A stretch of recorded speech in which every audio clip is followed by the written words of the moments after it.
பராசக்தி ஹீரோடா பேரை கேட்ட உடனே சும்மா அதிருது இல்ல.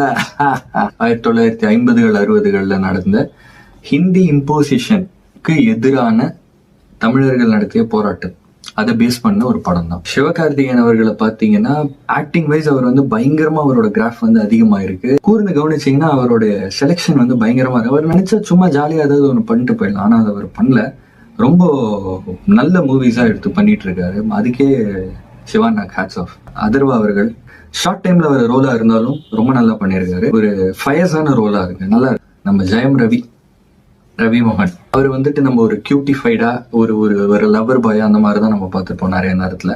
ஆனா இதுல வந்துட்டு போச்சுரா வந்துட்டான் அந்த வில்லனிசம் காட்டினதால் தான் நமக்கு அந்த கேரக்டர் வெறுக்க முடிஞ்சது. நம்ம ஒரு கேரக்டரை வெறுக்கிறோம் அப்படின்னா, ஒரு நெகட்டிவ் கேரக்டர் நம்ம வெறுக்கிறோம்னா அப்ப அந்த வேலையை அவங்க கரெக்டா பண்ணிருக்காங்கன்னு அர்த்தம். அங்கங்க கொஞ்சம் நம்பகத்தன்மை இல்லாம இருக்கு படம். பட் ஓகே, ஒரு உண்மை சம்பவத்தோட தழுவ என்னதான் டிஸ்க்ளைமர் போட்டா கூட ஹிஸ்டாரிக்கல் ஈவெண்ட்ஸ் கூட ஏதாவது ஒத்து போச்சுன்னா அது தற்செயலானதுன்னு நம்ம போட்டு நீங்க டிஸ்க்ளைமர் போட்டா கூட நமக்கு தெரியும்ல, ஓகே இன்னும் கொஞ்சம் இயல்பா பண்ணிருக்கலாம் அப்படின்னு சொல்லிட்டு. இன்டர்வல் பிளாக் பிளாஸ்ட் அதெல்லாம் வேற level interval block. Music GV Prakash அவர்கள் ரொம்ப நல்லா பண்ணியிருக்காங்க. சமீபத்துல அவரோட கிராஃப் ரொம்ப நல்லா இருக்கு. நல்லா கமர்ஷியல்ல இருந்து கிளாஸ் மூவிஸ்ல இருந்து இந்த மாதிரி கண்டென்ட் ஓரியன்ட் எல்லாமே அவர் வந்து. அண்ட் ஸ்ரீலீலா அவங்களோட போர்ஷன் நல்லா பண்ணிருக்காங்க. கேமியோ பெசில் ஜோசப் வராங்க, ராணா வராங்க, அவர் காளி வெங்கட் அவர் வருவாரு. அதெல்லாமே ரொம்ப நல்லா இருக்கு. அண்ட் படம் வந்துட்டு சும்மா ஒரு ஹிந்தி இம்போசிஷனுக்கு அகேன்ஸ்டான படம் அப்படிலாம் என்ன கொஞ்சம் அங்கங்க ஃபிக்ஷன் இருந்தா கூட நிறைய பாயிண்ட்ஸ்ல வந்துட்டு நம்மள எமோஷனலா திங்க் பண்ண வைக்கிறாங்க, ரொம்ப எமோஷனலா ஃபீல் பண்ண வைக்கிறாங்க.